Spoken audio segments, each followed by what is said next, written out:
আসসালামু আলাইকুম, আমি রোদেলা আছি আপনাদের সাথে। সবাই কেমন আছেন? আজকে আমি রুই মাছ দিয়ে একটি রেসিপি করে দেখাবো আপনাদের। তো রুই মাছটা কিন্তু ভালো করে ধুয়ে কেটে বেছে নিয়েছি। আর এখানে নিয়েছি আমি মিষ্টি দই। আপনারা চাইলে টক দইও নিতে পারেন, সেই ক্ষেত্রে আপনাদের চিনি ইউজ করতে হবে। আমি চিনি ইউজ করিনি। আর এখানে এক টুকরো লেবুর রস দিয়েছি, তাতে টকটকে একটা ফ্লেভার একটু আসবে। আর লেবুটা দিলে মাছের গন্ধটা থাকে না।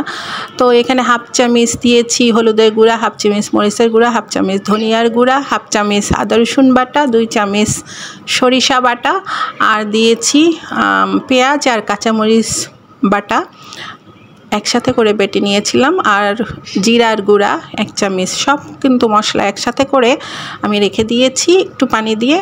তো এইখানে আমি পেঁয়াজটা একটু ব্রাউন কালার করে তারপরে মশলাটা দিয়ে দিব। আর এই পর্যায়ে মশলাটা দেওয়ার পরে একটু পানি দিয়ে দিতে হবে, তাতে করে নিচে লেগে যাবে না। আর মশলাটা ভালো করে কষিয়ে নিয়ে মাছগুলো, আমি যেহেতু লবণ মেখে রেখেছিলাম, মাছগুলোর ভিতরে লবণটা চলে গেছে। আপনারা চাইলে কিন্তু ভেজেও নিতে পারেন, কিন্তু এই ক্ষেত্রে মাছগুলো কাঁচা রান্না করলেই ভালো হয়। তো এই যে দেখুন, আমি কিন্তু লবণ মেখে রেখেছিলাম। আর এই রেসিপিটি আপনারা চাইলে পোলাওর সাথেও খেতে পারেন, সাদা ভাতের সাথেও খেতে পারেন। খেতে কিন্তু অসাধারণ লাগে। আমি কিন্তু ভয়েসটা পরে দিয়েছি, রান্না করে দেখেছিলাম, মানে খেয়ে দেখেছিলাম, খুবই মজাদার হয়েছিল, সবাই বলেছে।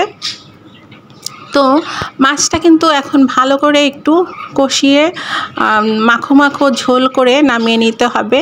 তো এই পর্যায়ে আমি সবার কাছে অনুরোধ জানাবো, যারা আপনারা আমার ইউটিউব চ্যানেলে এই রেসিপিটি দেখছেন, প্লিজ একটি সাবস্ক্রাইব করবেন। আর যারা আমার পেজে দেখতে পাচ্ছেন, প্লিজ ফলো দিয়ে লাইক কমেন্ট শেয়ার করে যাবেন।